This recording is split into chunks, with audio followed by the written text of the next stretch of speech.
Yeah, I used to say as an operations officer, I used to be, I'm the guy who has to ask the question every day, what's the worst that could happen? And now here I am, the CEO That's leading right. it. Yeah, the worst that could happen is you become CEO, right? That's great. I love that. So go ahead. Marcus Aurelius said, "What we do in life echoes through eternity." What is your life echoing through eternity? Welcome to Echoes Through Eternity with Dr. Jeffrey Skinner.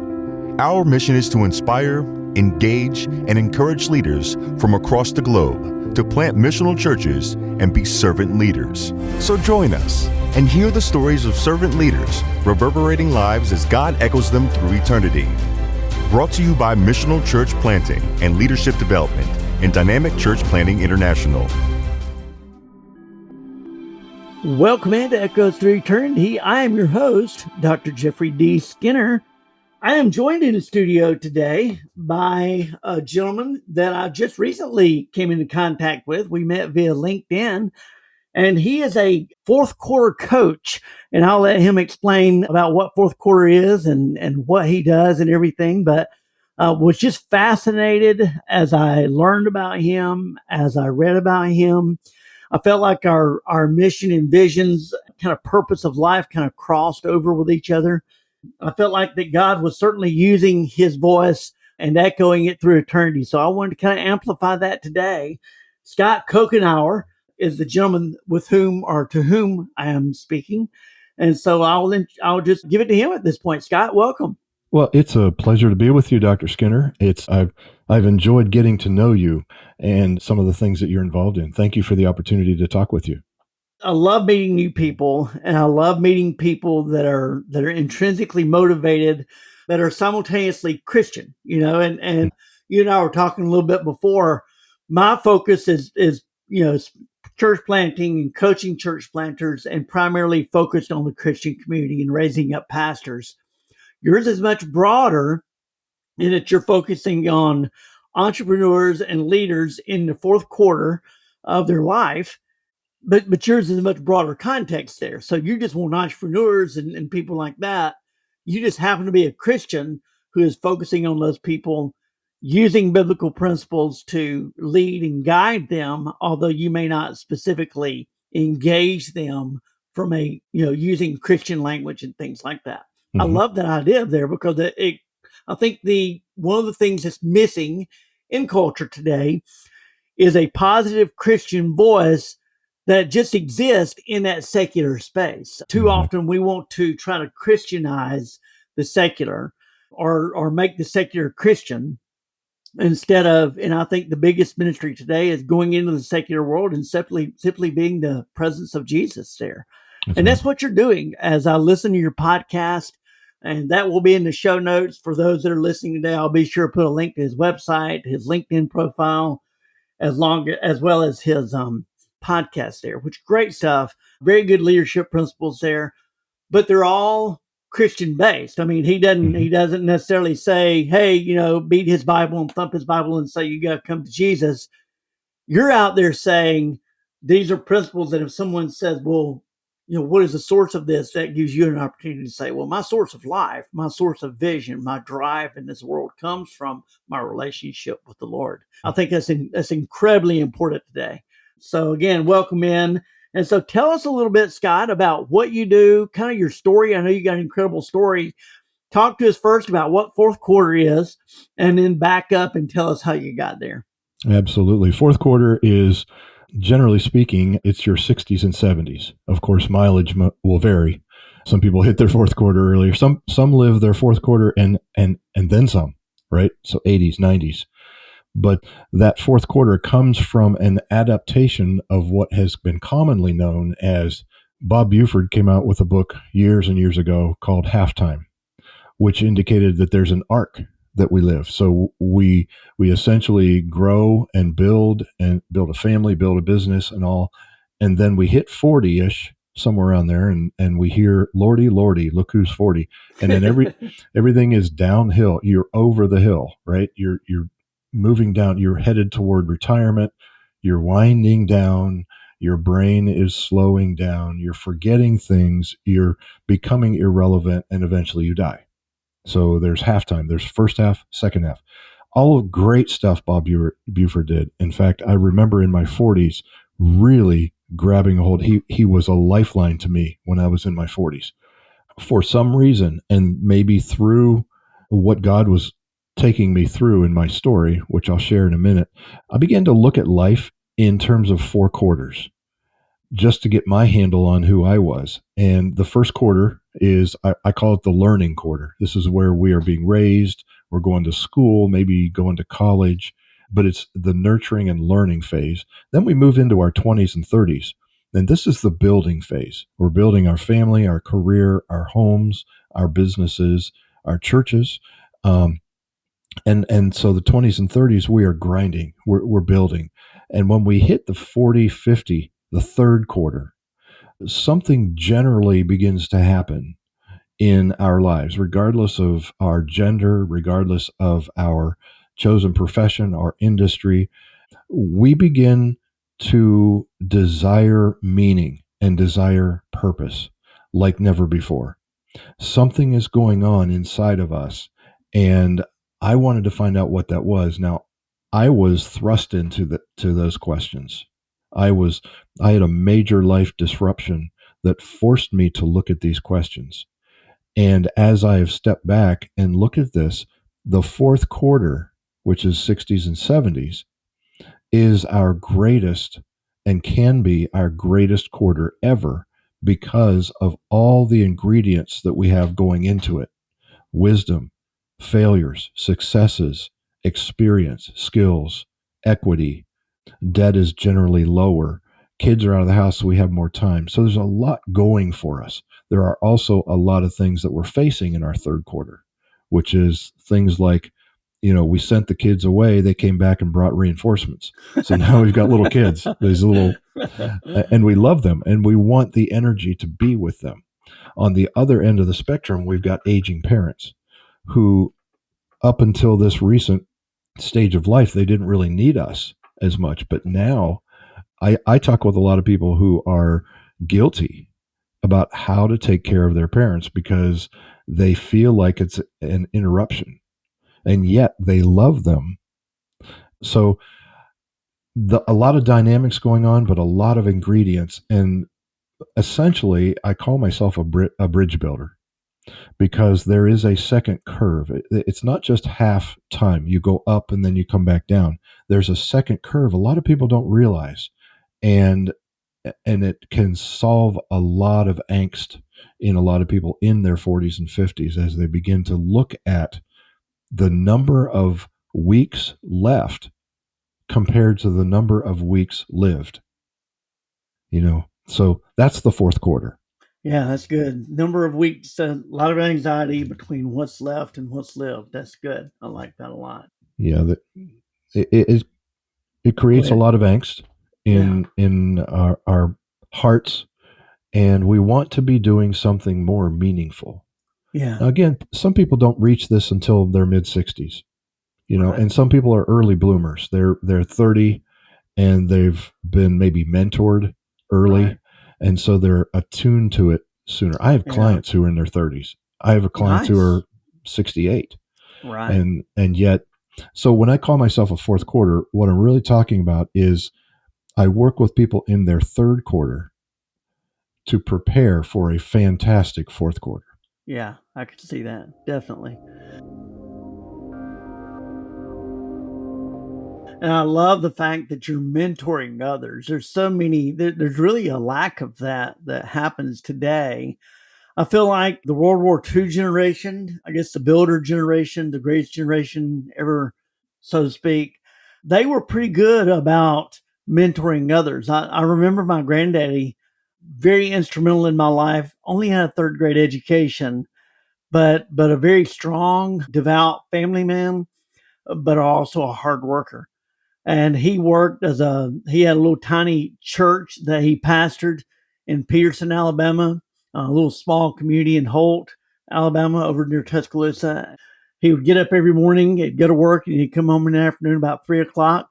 And then he had 4 or 5 gardens that he would work in. He had one in his backyard or two in his backyard. And then there's a field across the street from him. And it was just an empty field. And he got permission from the owner to plant a garden there. And then the state came in and took his house and for a highway and gave him way too little money for it, but he never complained. He just, and then they took 15 years to build the road after they took his house. So what did he do? He went over there and plowed it up and planted a garden. And so he had gardens everywhere, and he would take me along with him whenever I was off from school. Whenever I was visiting, he'd get me out there. He put me behind the plow, and he'd teach me. This is, I'd go with him to pick up the manure, the grossest stuff on the planet. It smelled. He'd put me in the back with it. But I learned as I went because he was intentional about investing in me and teaching me. Now, I'm not a farmer today, but I plant churches. And so there's a lot of crossover between cultivating a field for planting a crop versus cultivating field for planting a church. A lot of those principles, you wouldn't know it, but cross over with each other. Mm-hmm. I don't feel like our generation, Gen X and below, does a really good job of mentoring others. So I love that about you, that you are mentoring others. You're going into that secular space and taking Jesus with you and living life as a Christian there without necessarily standing up and preaching a sermon. I think it was St. Francis of Assisi said, preach the gospel at all times, use words if necessary. Absolutely. My approach is a come and see Christianity, kind of like the woman at the well. If you picture her going back to her context, right after meeting Jesus at the well, she said, "Come and see this man who knows more about me than I know about me." Yeah. And I don't have any capability nor responsibility to change anybody. Yeah. I can't judge. I can't make people follow what I follow. Right. What I can do is, hey, I can say this works for me. Right. And just look. I mean, it's there's a spiritual thread through my story. God and I had I argued. He was silent and let me. When I lost my career at age 50, I really struggled. With God, I was disappointed with him. Yeah. I was angry with him. I was, he had let me down. He had abandoned me, right. Or so I thought.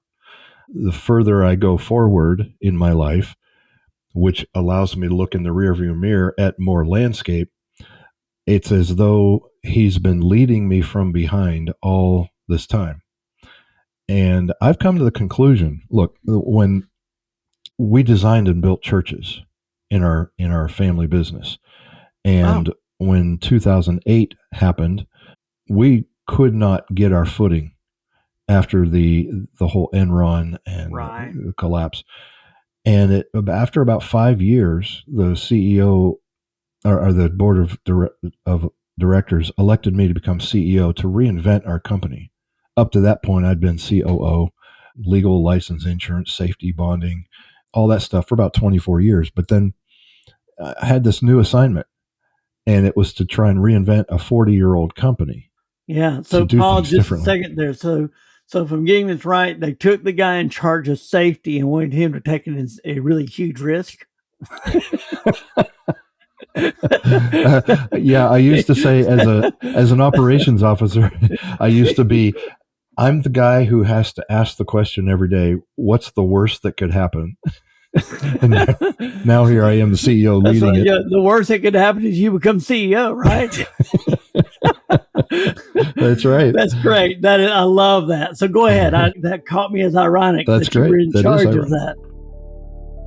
You can be a co-creator with God by helping to echo our guest voices, share our episodes with friends and family and on your own social media accounts. Give us positive 5-star reviews. The more positive reviews we have, the more visibility we have, and the more voices that are echoed through eternity. We often invite guests who are serving faithfully year after year, often in anonymity in their respective roles and ministries. God sees them, and the reality is for a good kingdom leader, that's enough. We do not do what we do for the accolades of humanity. We do it because we're called by God. But I believe that God uses people like you and I to continue those reverberations and echo them throughout eternity.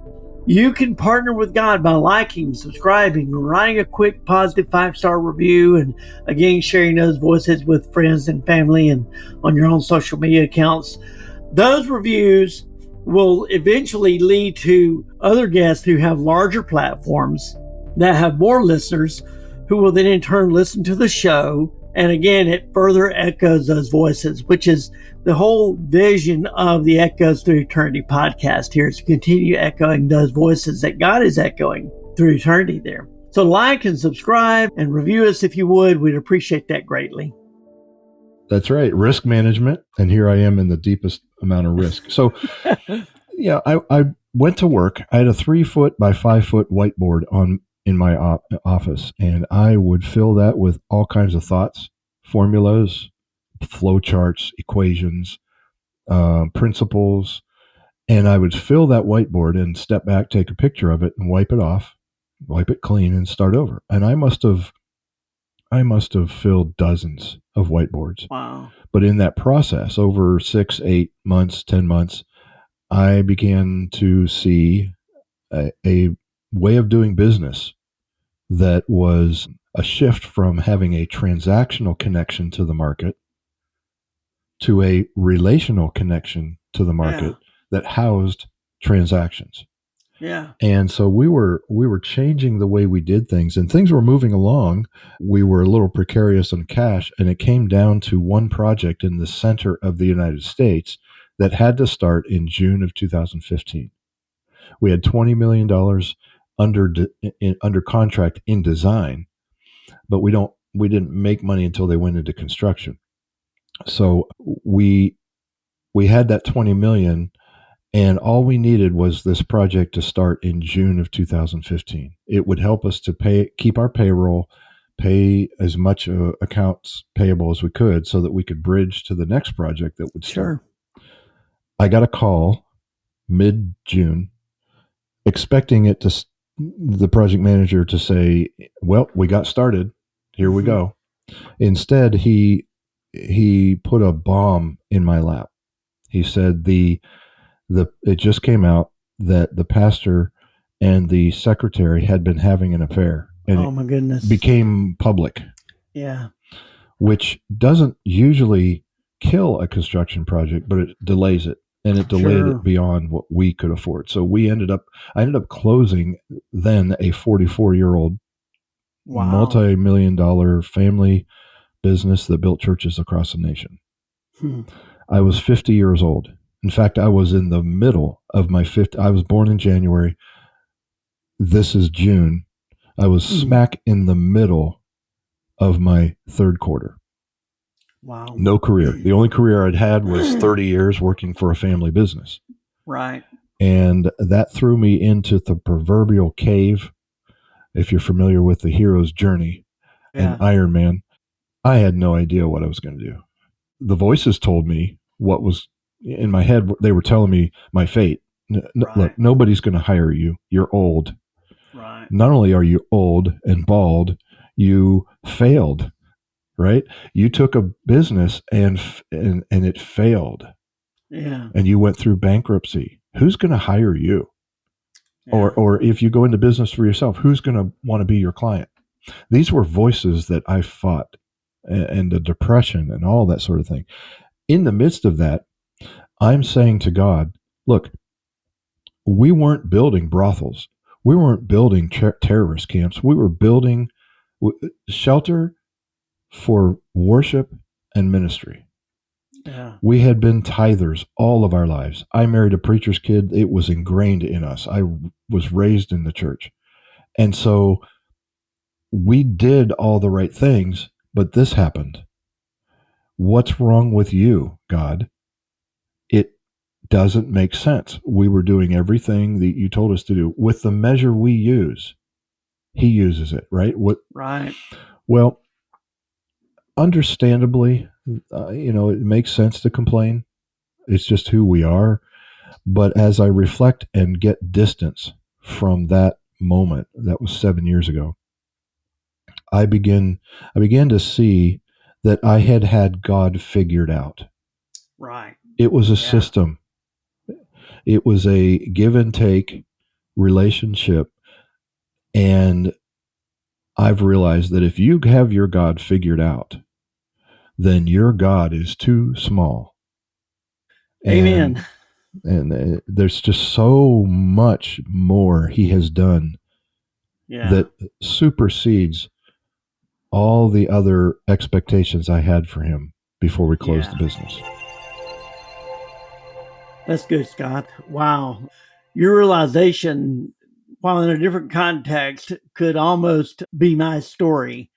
And especially in your spiritual journey and understanding how you had everything figured out, especially God. Mm-hmm. And then, God rocks our world, or our world gets rocked, and God, is not functioning within that space in the way we expect him to. And suddenly we doubt God. You talk about complaint. I call it lament. Lament is a very important part of our theology of God. It's a very important part of understanding our relationship with God.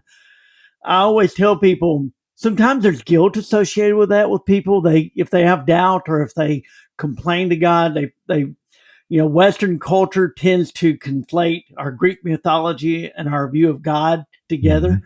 And so often our view of God comes from Zeus holding the lightning bolt, That's right. weighing to, I don't know if you saw the latest Thor movie, they portray Zeus as essentially uninterested in humanity, if and even perhaps even toying with humanity and being amused by humanity. But anyone who steps out of line, he tosses a lightning bolt his way. And sometimes that's the way we view God. Mm-hmm. And so we get nervous when we complain to God. We get nervous when we lament, thinking somehow or another we failed him spiritually, or we have failed him spiritually if things didn't work out well. And that is not true at all. It may be true of the American dream, but it's not true. It's not true of God. Right. And so I love that story, Scott. Thank you so much for sharing that. One of the things that I noticed on your page, on your LinkedIn page and your coaching page, is your authenticity. And that is a key component of leadership is authenticity, being honest about your failures, being on, putting your successes in perspective, helping people understand, especially in an age of social media where we see the fourth quarter results, the end of the game, as opposed to the first 4 quarters or the first 3.5 quarters that were played prior to that. And make a judgment, especially my son's generation and my daughter's generation or Gen Z, and they look at that and they think, well, I've got to graduate college and then I'll be a success, or I'll graduate college and this is where I'll be, and trying to instill that, not even perception, reality, this expectation, that look, you need to get used to disappointment if that's what your your expectation is. Well, what you see on Facebook is not reality. It is maybe somebody else's. This I tell my church planters all the time. The mega church that you see, the pastor. We are here in Atlanta, Georgia. Kevin Myers is the pastor of 12 Stone Church.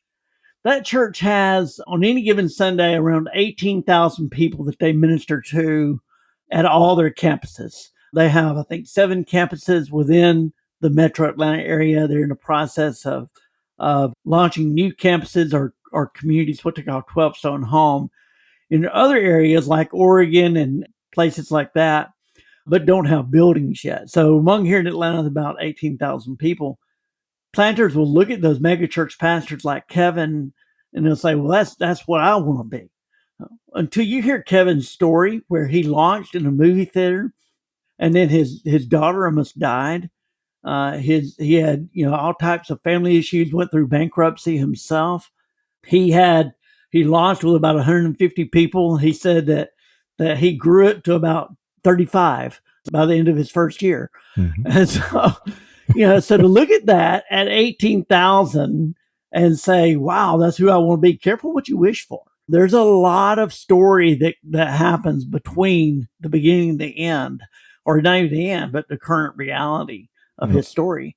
I think that's one of the things that you do for people is you share that perspective and help them set expectations there. Look, there's a lot of joy to be had in life, but not all joy and happiness are the same. And Right. sometimes that joy comes with scars. Yeah, there's a definition of excellence that is ingrained in what I do with clients. The definition is the act of becoming the fullest expression of your unique God-given design. Now, it's on purposely stated that way. It's Yeah. on purpose. The act of becoming, because we will never be the fullest expression of who we were designed to be, but we can be in the act of becoming that. And what that means is you grow into who God has made you. Mm-hmm. And there's a spoiler alert. It's not a destination. Yeah. Sometimes your expression of who your design, your design at 20 or 30 years old might be different when you're 40 and 50 and 60. Yeah. So it's a moving but Yeah. dynamic, exciting life. Two things happen when you are in the pursuit of your fullest expression of God, of your God-given design. Fulfillment in today goes up. Regrets of tomorrow go down. You mitigate regret to the extent that you are pursuing the fullest expression of your unique God-given design. And now when I think about expression, I don't mean becoming our fullest design. You look up at the moon. I think it was full moon as of the recording of this a day or two ago. The moon was full where I live. And yet when you look at the moon, you're not looking at, the moon is not lit up. The moon is reflecting something bigger than itself. Yeah. And so the exciting thing about becoming the fullest expression of your unique God-given design is the more you become like yourself, the more you become like Christ, because he made you in his image. Yes. And it's unique. That's There's good. nobody like you. Yeah. No one has your story. No one has your fingerprints, your DNA. There's no one like you. And so for you to try to be someone else, you are only putting off this full expression. And social media has introduced a very difficult problem for us, and that is comparison. Yes. And I fight it. I've got I'm on LinkedIn almost all the time, and I'll see somebody else's post and I'll say, 60 comments and 1,000 impressions and all kinds of reactions. And I'm thinking, mine got 2, and so instantly I'm thinking, what am I doing wrong? Right. That has nothing to do with the Yeah. fullest expression of my Yeah. unique God-given design. Yeah. It only distracts me. Yeah. Measure quality over quantity, brother. That's what I say. and quality really comes when we are seeking the fullest expression of who we are. Absolutely. Yeah. We leave so much on the table when we try to be someone else. Oh, absolutely. Absolutely. That's good. Wow. Lots of wisdom there. And you've been doing this 15 years at this point, I saw. Is that right? Well, I've been coaching since 2007. Okay. All right. A little backstory, our family business, I was the youngest of 4 boys. Okay. And then we had a younger sister. I always say that my mom and dad tried to get it perfect, to have a perfect son, and then they would have a daughter. And so they tried 1 time, 2 times, 3 times, and then the 4th time it worked. So they had a daughter. Anyway, it was back in 1999 where we were thinking about what could we do for our employees in this family business. Well, we could offer life coaching. And someone said, well, what's life coaching? I don't know. I've heard about it. So Scott, why don't you do it? You're the younger brother. You're the operations officer, which means we can put anything in your job description.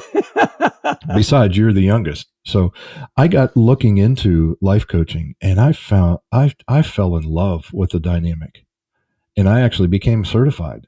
because I love the dialogue and the co-creative nature between coach and client, and got my own coach. And so that went on for quite a while. And it's interesting. I started to coach pastors because I had gone through burnout.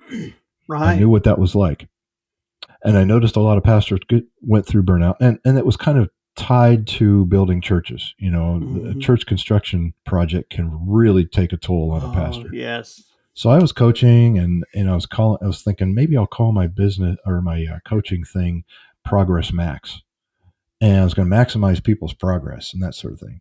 And nothing was happening. I was beginning to lose the love of coaching. This was in 2007. About November, I put all the build your business. I've got a book over here on my thing. It says book yourself solid and get clients now. And I put all those books under the table, under the bed, literally. And I said to God, I am just going to coach for the love of coaching. I don't know what I'm doing. And it was in that month, he said to me very clearly, change your company name to Serving Strong and work with pastors on burnout. So I've been doing that on the side, as along with the business. And when the family business stopped, I felt the need to go serious with Serving Strong. Yeah. So that's what I did. I broadened it to, like you said, entrepreneurs, to executives, and that's true. But it's for the person in their 40-year or 50-year decade who is awakening to something bigger. Yeah. And they don't know how to navigate that, whether it's an executive, an entrepreneur, a pastor, a housewife. And that's what I love about what I'm doing, is helping create a recipe for all the ingredients that we have accumulated, all that intelligence. Well, Scott, I don't think you have a seminary degree, right? You've never been to Bible college. Okay. But you've got the wisdom of a seminarian. Let me just tell you, your life coaching, your pastor, you might as well have been pastoring people. Just your theology is solid, it's strong.